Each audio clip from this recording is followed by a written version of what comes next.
سبحة التسقيط. طريقة رقم 1، هجيب البكرة الأساسية اللي هي قلنا الخيط الأساسي، باجي آخد متر ونقصه بالقصافة، نركن البكرة على جنب. أول حاجة هربطها الرصاصة، وبعد كده بعمل لفة بالطريقة دي خلاص، واجي أعمل لفة كمان، فبقت اللفتين بالمنظر دايرتين اهم، واخد طرف الخيط ادخله في الدايرتين دول 3-4 مرات، ادي 1، وامسك طرف الخيط الحر بتاع السبحة مع الدايرة دي واشد كويس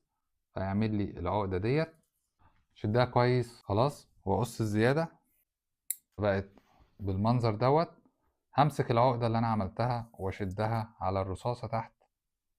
ربطنا الرصاصة بتاعتنا، استخدم الوشوش اللي انا عاملها، هاخد السن اللي انا عامله، بعمل ايه بقى، بقيس مسافة بين الرصاصة بالمنظر ده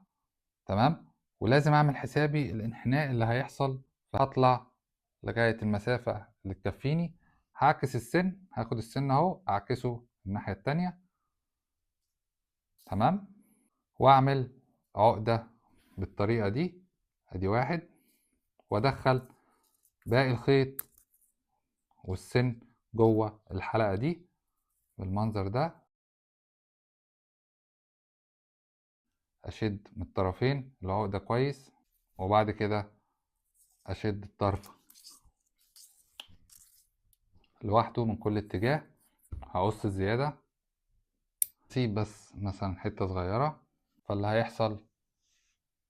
ان السبحة بقت بالمنظر دوت، والطول لما هتركب الطعم وهتنزل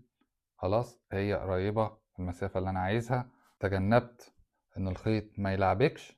ونفس القصة هاجي عند العقدة بقى بتاعت الوش الاولاني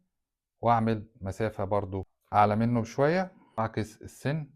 في الاتجاه المعاكس، واعمل العقدتين بتوعي اللي هي 1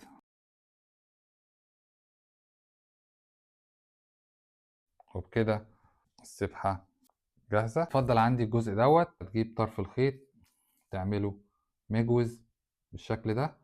خلاص، وهتعمل دايرة بالطريقة دي، وتاخد الطرف دوت تدخله جوه الحلقة مرتين، وتشد طرفين مع بعض، تقص الزيادة، وكده تبقى السبحة بقت جاهزة.